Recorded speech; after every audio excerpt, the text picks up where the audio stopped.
Hello and welcome to another episode of Can't Stop the Growth. I'm your host, Chad Peterman, and today we have a very special guest and mentor of mine who I'm excited to interview. I feel like as my business coach for 5 years, he did a lot of interviewing of me every month, and so now the tables are turned.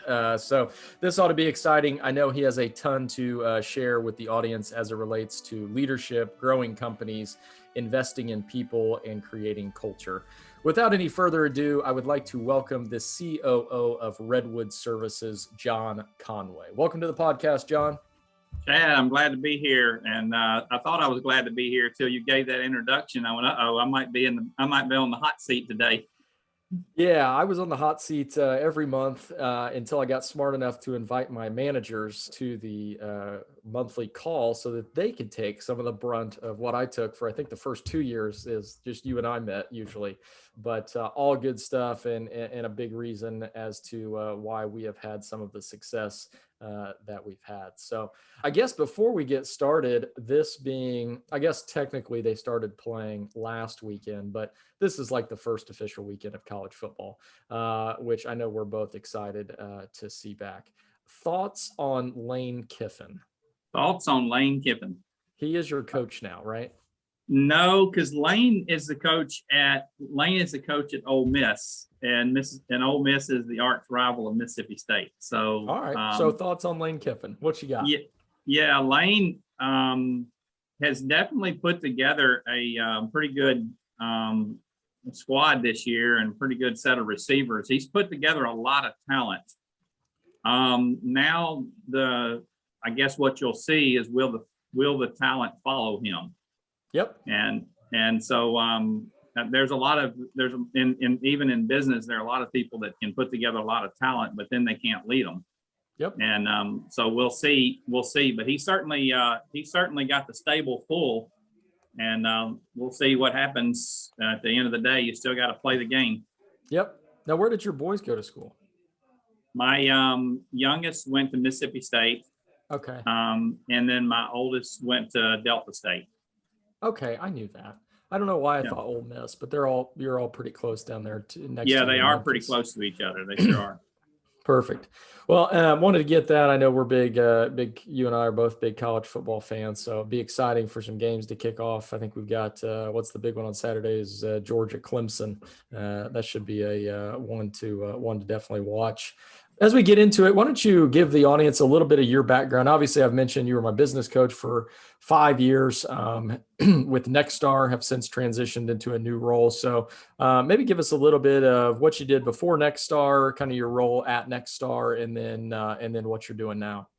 Yeah, Chad, my background is I owned my own heat and air conditioning and plumbing company here in Memphis. And I was a Nexstar member prior to selling the Conway business. And then back in 2010, I transitioned, or actually made a sale of the Conway business, but I continued to work in the business as a GM for 4.5 years.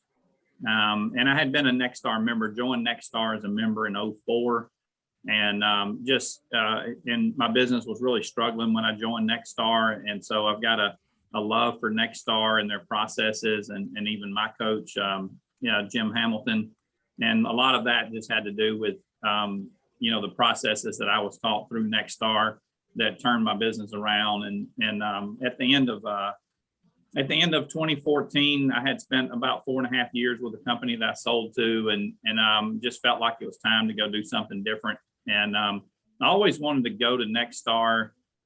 I tell people I always knew what my next job was. I didn't know when it was. And so the timing was right at the end of 2014 for me to go to Nexstar as a business coach. And I really wanted to go to Nexstar to give back to the organization and give back to the industry that had changed my life and the life of a lot of our employees in the Conway business. And so for the past 6 years, I spent 6 years at Nexstar as a business coach.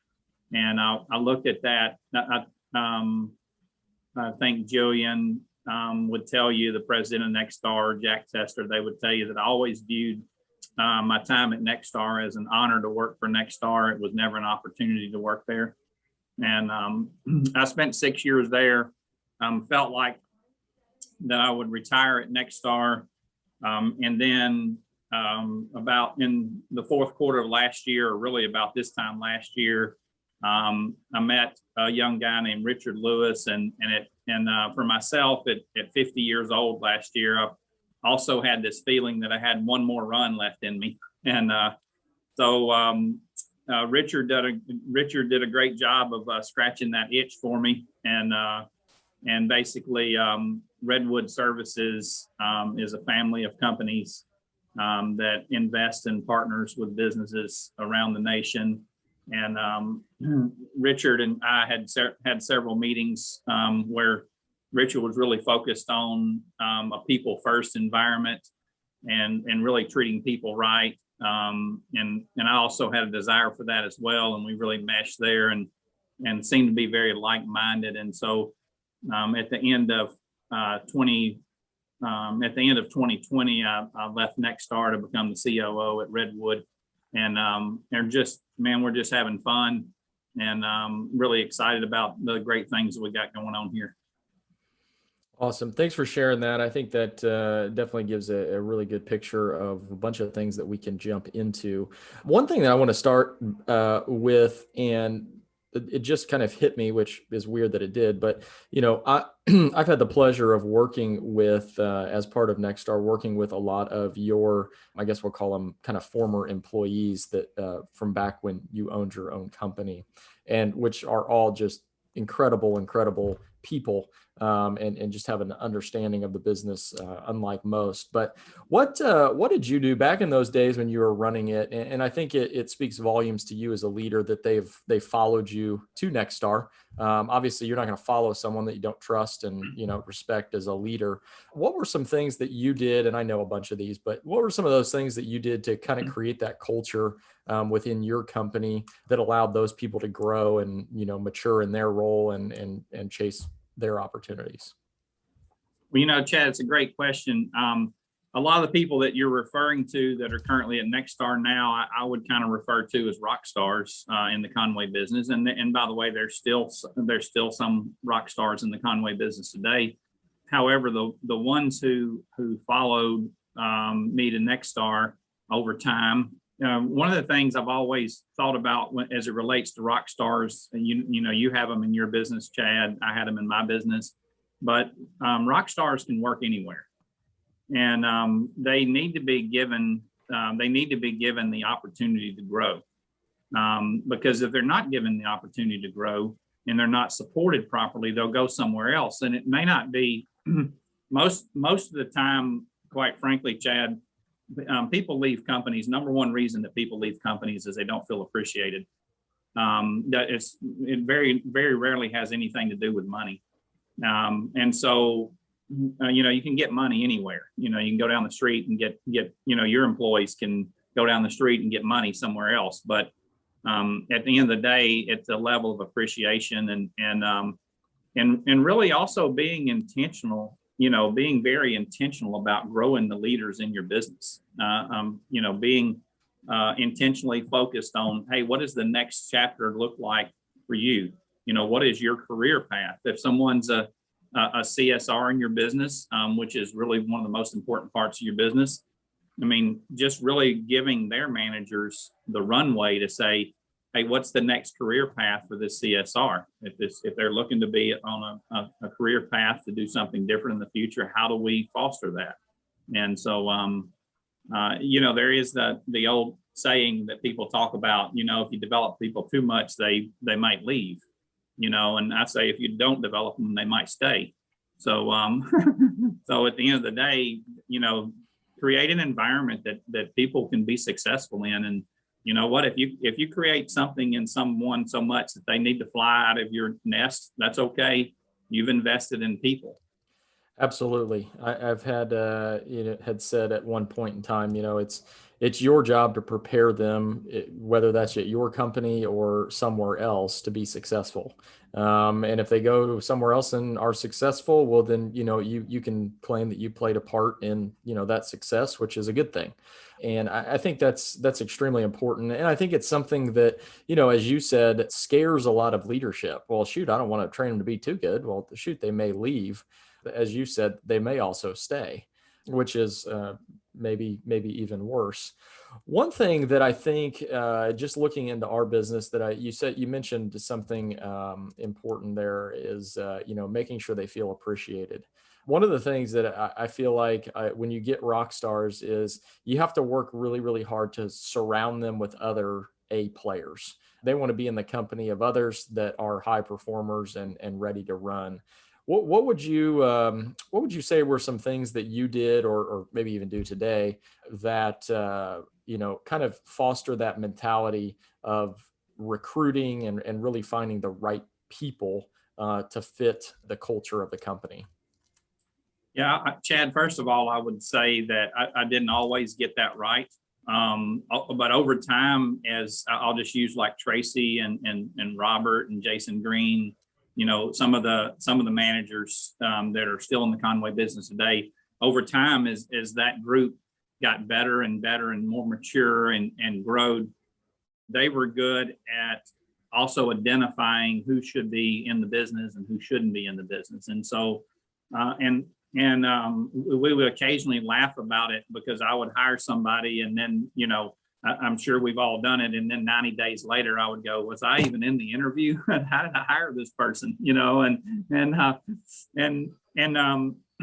by the way, that team, Tracy and the team, they had the freedom to call me out on those things. So as the company got bigger, one of the things that we started doing is we started doing group interviews.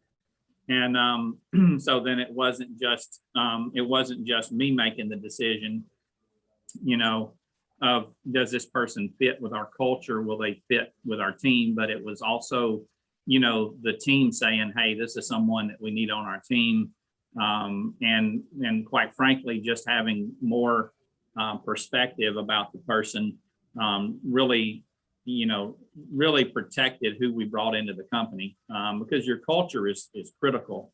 It's critical to how the employees come to work every day. And we hear it said, but it's really true. You think a lot about how much time that your employees spend in their business life versus their personal life, and some of them spend more time in your building than they do in their home. So we got to create an environment that they want to be in, because if we don't, they can easily leave. But yeah, so I think it's important in the recruiting process, also to be recognizing who's going to be a fit and who's not going to be a fit. It's also important with your onboarding of your new hires. In some of the last couple of years in the Conway business, Tracy Robinson, who's a customer experience manager at Nexstar now, Tracy's job was to onboard and train new hires. That was her job. And part of that was, day one started with our mission statement. And so on day one, because that's a mistake that sometimes we have in our industry. Chad, I can remember years ago, I used to tell people I would have the unique ability to interview you in the morning and have you in a van by lunch. But if you do that over time, what happens is you hire 6 new technicians, and they all came from 6 different companies. And the next thing you know, you've got a blend of 6 different cultures that are coming into your business, and they're overpowering your business. So then what does your culture become? It just becomes this hodgepodge of where everybody else worked at. And so we really got strict on our 10-day training and how new hires were onboarded, and how quite frankly, hanging even still today in the lobby of the Conway business is the Conway mission statement. And so we wanted them trained on the mission statement. And we even used fish videos as part of our onboarding. And for those of you who are aware of the fish and the pike fish market up in Seattle, and so we just did a lot of things in our onboarding that made sure that whoever we brought on our team actually got the Conway culture, versus them bringing a culture to us.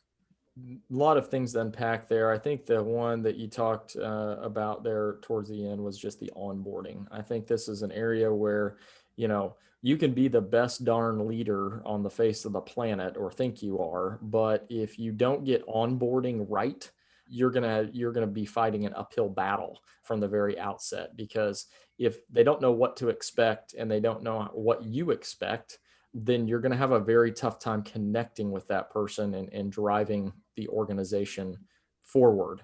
You mentioned some videos. You mentioned some different things that Tracy was doing there.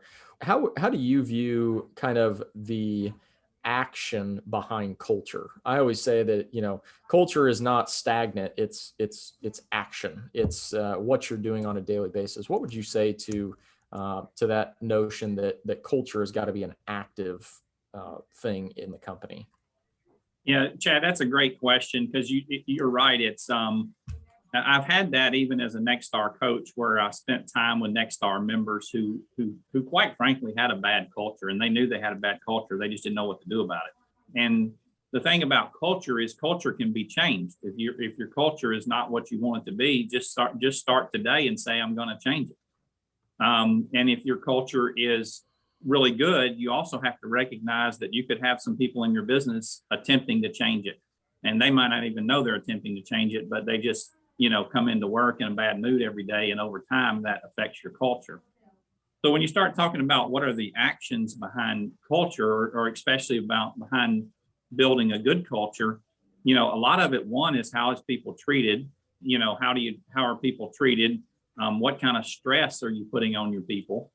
I heard recently, Chad, the difference kind of between passion and stress, and really passion is when you're doing something you want to do, and stress is when you're doing something that you don't want to do, and so, but when you start thinking about your culture, what kind of pressure cooker are you putting your people in? What kind of stress are you putting them under? How are they treated? How are they appreciated? Sometimes it's just small stuff, Chad.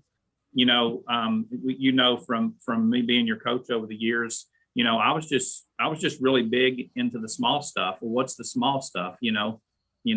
Diapers for dads, baby showers when a technician's wife's having a baby, having all the technicians bring diapers, to a tech meeting one day. And the next thing you know, one of your tech shows up, and we're currently doing this in the Right Way business. And one of your tech shows up, and there's 30 bags of diapers there that he gets to take home, and having a birthday cake that's delivered every Friday, the first Friday of every month, that has everybody's name on it, that has a birthday in September, and some of those things are just, very little things that essentially don't cost a lot of money, but it means a lot to people. Other actions that are behind building culture is having especially in a business like your size, Chad, having your key managers have lunch with their direct reports, on a regular basis. When I say a regular basis, maybe it's once a month, or if you have someone that has a direct report of 12, then, once a month. It's going to be in a year, it might be, a couple of times a month that they're having lunch with someone. And it's really, and I used to say, hey, on those lunches, there needs to be one rule in the lunch, and the one rule is no business. So go to lunch and don't talk about business, and figure out what's important to Chad, or figure out what's important to Bob, and find, really just find out, hey, what's the kids doing? What's your wife doing? I mean, you got to care. It can't be, these are the people that are getting in the ditch for you every day, and no pun intended, but literally some of them are getting in a ditch for you. And you don't do these type of meetings or these type of lunches for any purpose other than to sincerely care about your people. Because if you do it for any other reason, your people will recognize it, and it'll get the opposite result. And so just being, dialed in to growing your people, and being sincere, it really helps create a culture, and it also helps create a culture that people don't want to leave. They want to be part of the culture. And then obviously there's the big things that you can do from, when I say the big things, from Employee Appreciation Day at the zoo, that we always did. We did it on a Sunday afternoon. We had barbecue brought to the zoo. Somehow we have a little barbecue in Memphis. And so we had employees and their families on a Sunday afternoon. We had a pavilion at the zoo. Everybody had tickets. We gave away gift cards. We did it every third Sunday in October. And it's just another, the gift cards would give away. There would be tons of them. And they were really coming in handy right before Christmas. Absolutely. And just so many ideas. There's a book that I think I actually have a meeting about that this afternoon. It's a meeting with our learning and development coordinator about employee appreciation and what are some of our initiatives here at the back half of the year as it gets closer to the holidays and things. Two things that I've really grasped onto. Another mentor of mine gave me the idea of thank you cards. And so I actually have a goal this year, which I'm on pace. I may be a few behind, but was to write 1,000 thank you cards. And that's just 4 a day is what I broke it down to. So not super daunting, but that's how I kind of start my day.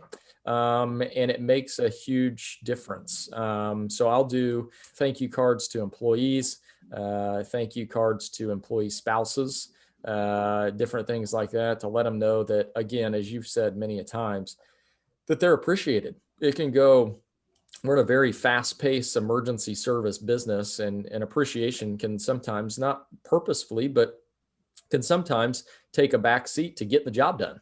Customer calls, we got to go take care of them. We don't have time to, sit around and, pat each other on the back. We got to go. But I think it's important, as you said, to make time for that. And then one of the things that I just started a program with that I'm really excited about is after hours technicians. So I have my assistant runs a report of who was out past 7 o'clock at night. And I text all those people in the morning and just, hey, thanks for being out late last night. I know you're away from your family. Really appreciate you being out, taking care of customers at, all hours of the night. And so that's been a really good one. And it's kind of a cool way to connect with people that you may not see. Some of those are second shift guys and different stuff like that. So that's been a good one. But it all comes down to, and you mentioned, being a coach and having some people who had bad cultures and didn't know where to start.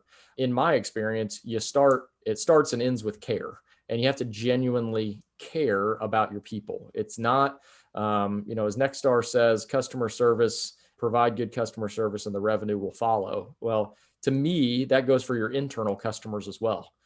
Provide good customer service to them and the revenue will take care of itself.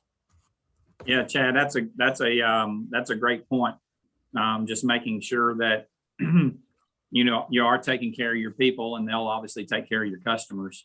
And those are really good points too. I love your cards, your thank you cards. To me, I'm not sure I could be disciplined enough to do that.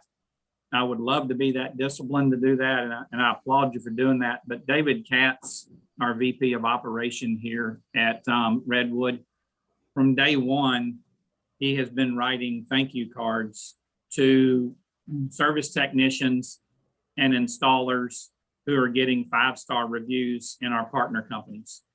And they're just simply white thank you cards that just say thank you. I'm not exactly sure what David puts on them, but I'm going to tell you, we get more feedback from them and they absolutely love them. One of the install managers said one day that he had an installer come in and bring this card and lay on his desk. And he laid it on his install manager's desk and said, hey, this is what I'm talking about. You guys have partnered with somebody who really cares about people. And so, that obviously meant a lot to us and meant a lot to David. So I think the book that you read that talked about writing thank you cards is really right on the money, because that even goes back to what I mentioned earlier. It's not always the big stuff, it's the little stuff. Sometimes it's just saying thank you. And other things that help culture as well, Chad, is just being visible in your business, being in your business, being involved in tech meetings, being involved, you know, I learned probably more about my business at the garbage dumpster every morning, helping installers unload trucks than I did any time of the day. And no, those are great ideas you shared as well. Yeah, for sure. I was teaching, this will be near and dear to your heart. I was teaching the turnover meeting this morning at 7 o'clock, teaching teaching the process. So we're going to go out and knock it out today, which will be good. But that is a lot of fun. You know, I think that being present and then just taking an interest in it, like to me, that stuff's fun. Now I may have just lucked out and but I enjoy doing that. Like when it was time for someone to volunteer to teach, I was like, shoot, I'll do it. I've never ran a service call, but they may pay attention to me. All of that stuff I think is incredibly important. Obviously, being a Next Star coach, you coached, what was it, 100? Were you up over 100 companies that you were coaching at one time? Yeah, when I left, there's about 111 companies. 111. I was going to go with that. So obviously a lot of companies, you probably saw a lot of different cultures and leadership styles and different things like that. What were a couple of things that kind of separated maybe the best from the rest in your mind, of like when you got on the phone with somebody and you knew, okay, we're going to make something happen? What separated kind of the best from the rest, if you will? And are you referring to, in your question, are you referring to their business or to their culture? Maybe a little bit of both. So yeah, what made their business successful? Obviously, a lot of that probably tied to culture, but yeah, just whatever you want to share. You know, a lot of it just had to do with when you start thinking about. I remember Jim Hamilton telling me this before I was a Next Star business coach, that he gave everybody the same advice. He didn't have a different process for different members. It's just some people take your advice and some people don't, And so Chad, sometimes, well, first of all, I'll start with the culture side of your question. What separates the best from the rest? Well, the best value people. And the ones who value people, and valuing people means that you're willing to invest in people, and it means that you're willing to spend money on people, and it means that you're not trying to save money. An example of investing in people is your university at Peterman. You're investing in people. There is not only are you giving people jobs and are you able to grow your business with it, but you're also investing a substantial amount of money in people. And so one of the things that separated the best from the rest was someone who valued people, was willing to invest in people, and wasn't trying to save money. Tracy would tell you that I used to have a saying, and the saying was, "Hey, Tracy, don't save me money, make me money." So the business is a business of making profits. It's not a business of saving profits. You'll never save your way into profits. If you think about, Chad, even our 5-year relationship, you look at your business today, you spend a lot more money than you spent 5 years ago. But your business is a lot bigger for it. However, I may hang up the phone with you, and I may pick up the phone and call the next Next Star member, and he's so focused on trying to save money that he can't make money. And so that part, will obviously bleed over into the business side. And so on the business side, things that separate the best from the rest is those that are able to kind of take Next Star processes, because Next Star is a phenomenal organization. They've got phenomenal business coaches. They've got great trainers.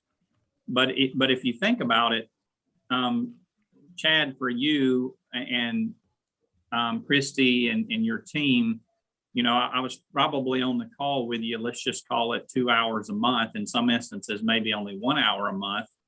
And you guys were with me for 3 or 4 days a year at BPW. But that's really the amount of impact that I could make on the business. And so what had to happen is when the phone hung up is when the action had to start. And so you and your team and Tyler and Mr. Pete were really good at taking the action and you basically do the things that we talk about doing. And sometimes you just hang up the phone with other members and there is no action. They don't go and do anything. I don't think they intentionally hang up and say, I'm not going to do this. I think just that they just get hung up in the day. And then I kind of have this saying, is the business running you or you running the business? And so these businesses, by the way, in the HVAC, plumbing, and electric industry, these businesses like to eat, and they will eat you up. And the bigger they get, the more they eat. They're like kids, and so but I'll tell you, if you don't pay attention, these businesses will eat you up. Some of our tradesmen that are business owners now, some Nexstar members who used to be a tech, used to be a plumber, by the way, phenomenal guys. But the fact that they know how to do the plumbing trade and they know how to do the HVAC trade or electric trade, sometimes that will pull them into the field, and it can pull them into the field so much that they can't run the business. So then the business starts running them again. And so it's a really fine line, in that. So, but I would say, what separates the best from the rest in the business side is those who have the ability to implement. And so that would be what I'd say separates the two. Yeah, I think that that's something definitely that we've grasped onto is the implementation. And when we talk to the new Nexstar members, it's, hey, you can join all day long, but just because you join doesn't mean you're going to get the result. Like, you better be ready to just get after it. The great thing is that Nexstar has the playbook. If you can follow direction, things become very, very easy. I'm not the smartest guy in the world, but one thing I can do is I can follow direction. You tell me to do something, well, I'm not going to ask many questions. I'll just do it. Someone smarter than me developed this, so hey, we'll run with it. But the one thing I would add to yours, which I think is extremely important, is the one thing that I have seen in talking to other members or maybe potentially members that are struggling is, as a leader, understanding where you want to go. I see so many people of well, we're just struggling. I go, well, where do you want to be? Like, what's success look like? Is that growing 40%? Is that growing 100%? Do you want to be double the size in 3 years? Or what do you want to do? Well, I'm not really sure. I haven't thought about that. And what spurs the implementation is having a vision as to where you want to go and where you're going to take, because at that point in time, you can equate implementation to a result, as opposed to just hanging up the phone, as you said, and trying to survive today, and then trying to survive tomorrow, and then trying to survive the next day. And slowly, as you said, the business will eat you. It will not be a good result, because while there is the day-to-day, you've got to understand what the day-to-day leads to in the end. I think is extremely important. Yeah, Chad, that's brilliant, because you're right. Without vision, I mean, somebody's got to have a vision in the business. Somebody's got to be a visionary for the business. Like, where are we going? What are we doing? And by the way, the vision is, if you're a podcaster that's listening today, and if you own, a business, or you're a key manager in the business, what's the vision? What vision do you have for your department? What vision do you have for your business? And are you sharing your vision? Because you have to share the vision. Having the vision and not sharing it is not going to work. You want more people involved in that vision than yourself.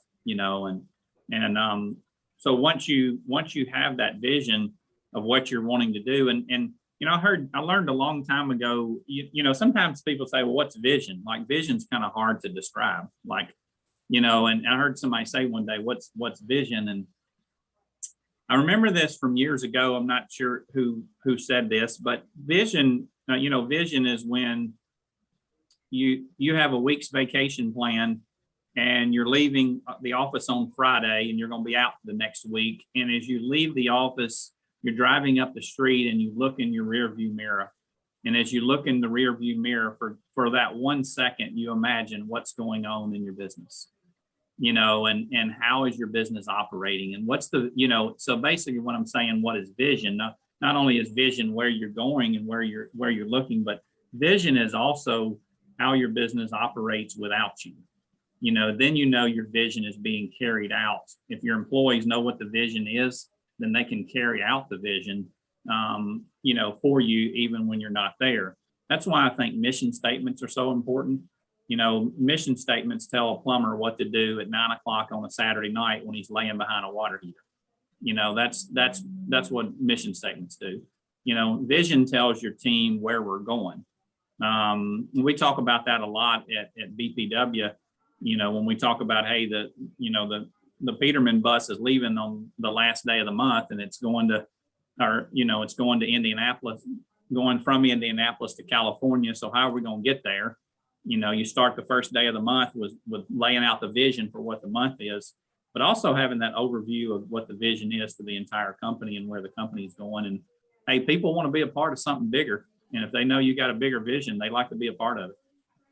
Yeah, that's such a great point. Is sharing the vision. What you can do with growth and not sharing the vision is scare a lot of people. Trust me, I did it. I had this grand plan up in my head of where we were going to go, and it wasn't that it was a bad plan. It's just that the only person that knew about it was me. And so it's very difficult to get people to want to improve and want to grow and want to get excited about coming into work if they have no dreaming idea of where you want to go. And I've talked about it a number of times on the podcast back in 16, as we were kind of really starting our relationship and really getting kind of inundated with the Nexstar principles. Is my brother and I sat down and wrote out it's now a 15-page document, I believe 15, probably closer to 20 now, but it's a 20-page document that depicts what the company will look like in 3 years.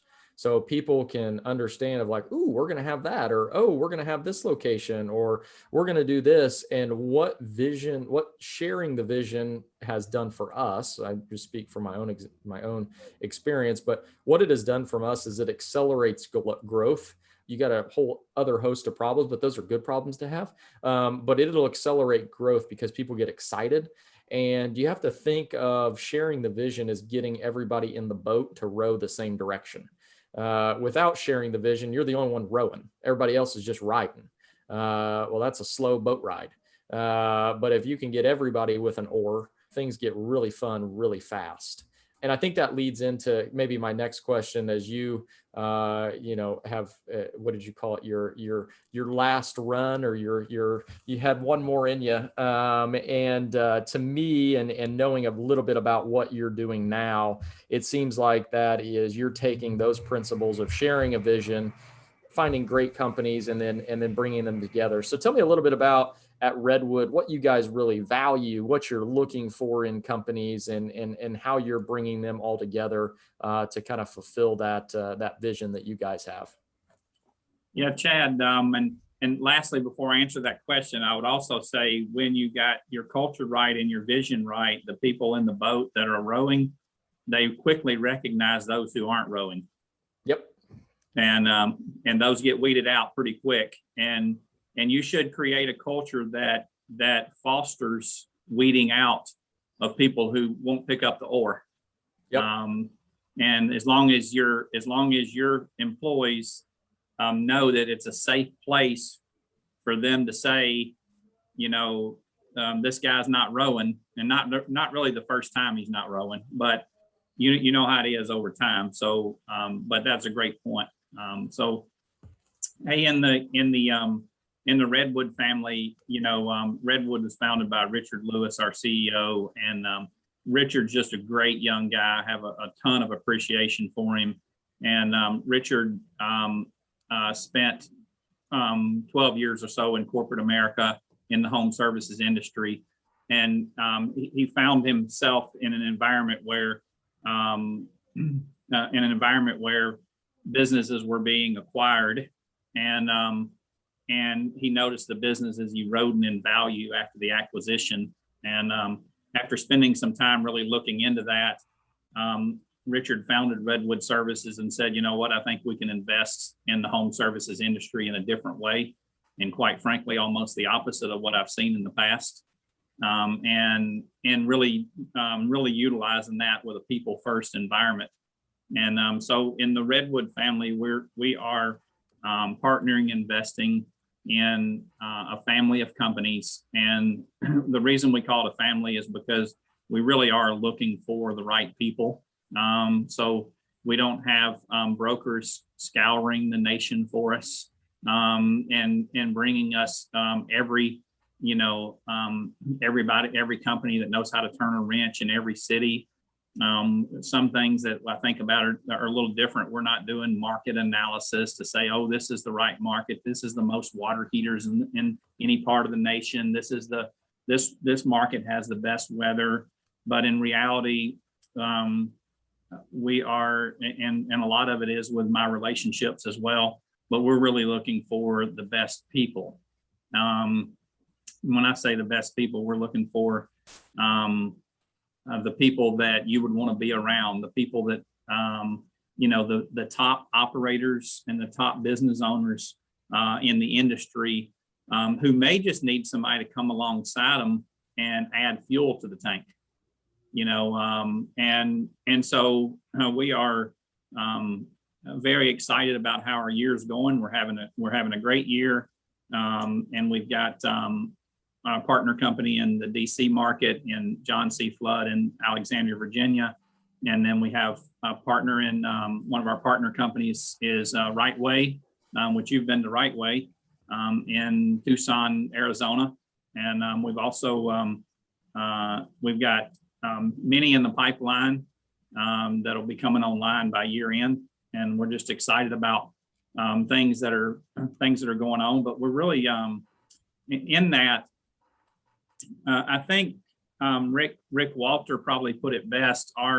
We had a retreat in Aspen the first week of August for the Redwood family, and that was basically our partners and their spouses and the Redwood team and some of our board members. And at that retreat, lots of play and some business, but we did a panel, and in that panel discussion we spent some time with Rick Walter and our partner in Tucson and Jim Seltzer. And in that panel discussion, Rick Walter made the statement, and the statement he made was, hey, you guys, in all actuality, you have a controlling interest in the business now. And after the close, I was waiting for you to take control, but you never took control. You just came alongside us and let us keep doing what we're doing. And you built up our team, and you really just added fuel to the fire.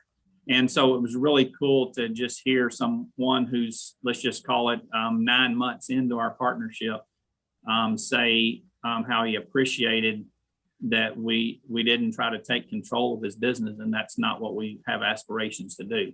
And so, but that was pretty cool. And a lot of that is just, trying to make sure that the people in the Redwood family, from our CSRs to our service techs to our installers, I say installers are the hardest working, most underappreciated group in the industry. And I said that to our installers at Right Way, and I challenged them that I would continue to say that to them until one of them stood up and said, no, you're wrong. We are actually the most appreciated in the building. And so we're doing all kind of things from an appreciation side for our installers.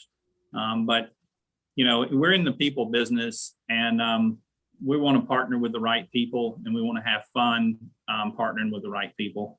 And so I think if Richard were on the podcast today, he would tell you that we definitely want to have fun and make sure that our employees are having fun and keep them out of a high stress environment. Absolutely. Thanks for sharing that. And one of the things I want to pull out of that is you mentioned and I've heard you say this before, is, we want to come alongside and help. And Obviously the focus of this podcast is leadership and building culture and how it equates to growth. And I think that statement there, if more leaders could take that philosophy, regardless of what you're doing, whether it's buying companies or leading a service department or whatever it may be, if we could all look to, rather than instruct, help, come alongside. How can we assist? How can we help you understand better? How can we help you overcome maybe a hurdle that you're running into? Leadership is not about telling people what to do. It's about finding out how you can help each person individually. And that's how you grow people. That's how you get people to follow. No one wants to follow someone who just barks out orders. In the history of leadership, no one has ever wanted to follow someone who just barks out orders. They want to follow people who genuinely care, which you've talked about. They want to follow people who have a genuine interest in their development. And the best way to show a genuine interest in someone's development is to help them, is to reach out a hand and say, hey, where can I help you? Where can I assist you to get to that next level? And what I have found, and what I'm sure you probably find as well, is that when you start doing that, your appreciation program for installers, which I am going to steal, by the way, we'll be starting that up Tuesday after the holiday. But I would bet that your focus on appreciating the installers is probably going to bleed to those installers appreciating the salespeople and appreciating the coordinators in the office and appreciating their manager and appreciating each other. And so it becomes almost, it compounds. Appreciation and care compounds, because no one, again, wants to just say, you know what, I am cared about by all these people. I think I'm going to care about no one else but myself. Very rarely is that going to happen. Care and compassion spread like wildfire. And before you know it, I think you end up with a culture of care and compassion, and everybody, as you said at the outset, feels appreciated. Yeah, absolutely. A couple of things on that, Chad. One is, I don't think your underperforming employees at whatever department they're in, I don't think they wake up in the morning and go, you know what, I'd really like to lose some of Chad and Tyler's money today. I don't think they get out of bed and say, hey, what are you doing? Hey, honey, what are you doing today? I'm going to lose a little Chad's money today. I just don't think people do that. However, we can leave them doing that if we don't come alongside them. And sometimes if you leave someone doing that too long, there's that employee that sometimes may need to get off your team, and nobody will get them off the team, so they end up quitting. I call that they fire themselves. But I also kind of think about, what part did I take in that? Could we have done more? Could we have came alongside them and supported them? I get some of that. Chad, one of the things I learned a long time ago is I've always got a lot to learn, and I try not to stop learning. And so recently, as I left Nexstar and I now commute about 36 minutes to work every day, which actually I enjoy. I used to just walk upstairs, but I actually enjoy my little commute. It's not that bad, but it's also about the same time as a John Maxwell podcast. And so I really have learned a lot. I like to listen to John Maxwell. I like to listen to what he has to say about investing in people and treating people right. And by the way, you will invest time in some people and they won't make it. And that's okay. That has to be on them, but I like to kind of remove excuses from success, and I do like, and we say come alongside, help grow people. That's really servant leadership. I think the best leaders are the best servants.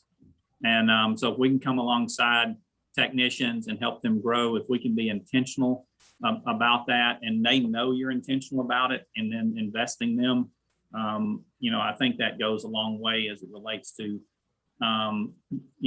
taking an apprentice from an install group team, and 2 years from now having him be the best lead in your company. And so I think that's really some things, one, that I do to help kind of continue to grow myself, not to mention, things that we do with Nexstar and different things like that. But, as a leader also, you got to know that the world is changing, and you got to be developing yourself always. What a fantastic, as we come up on the hour here, and I'll try to wrap this up and be respectful of everybody's time. But John, I think you've shared some just incredible stuff that people can take, and hopefully they heard you near the middle is implement. Go do something with it. So just an exciting time, I think, for leadership, especially amidst all the stuff that is going on in this world. Leadership starts and I believe ends with care and compassion. And we can do that whether it's in the workplace or in our personal lives. We can work to be better leaders in both arenas, which is going to make us an even greater influence out there in the world, thus making the world a better place. John, I can't thank you enough for your time and for sharing your wisdom here on the podcast. That wasn't too bad, right? I mean, I've had worse calls with you, trust me. Things that did not go so well. No, Chad, it was awesome. And I will tell you, and I know that you know this as a great leader that you are, but I will tell you, there is also nothing more gratifying as a leader than to watch a Chad develop, a Tyler develop, a Tracy Robinson develop, a Robert Word, a Jason Green.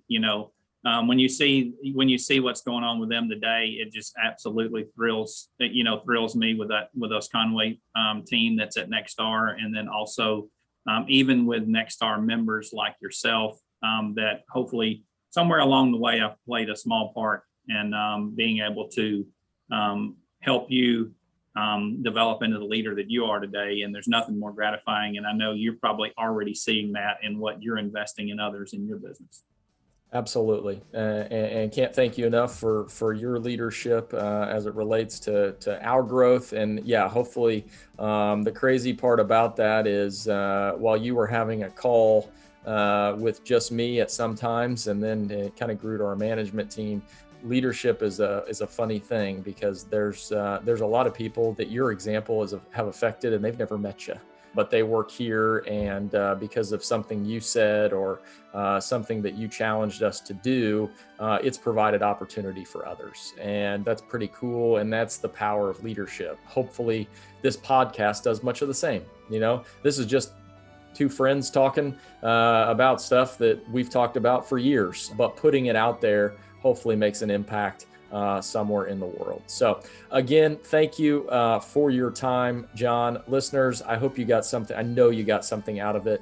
One thing I will urge you to do as we wrap up here is reach out and find mentors. Find people who you can imitate and pick their brain, and ultimately you can provide value to them as well. So as always, keep growing out there. Do something for somebody that is going to make an impact. Come alongside them, as John says, and show them that you care. Until next time, we'll see you.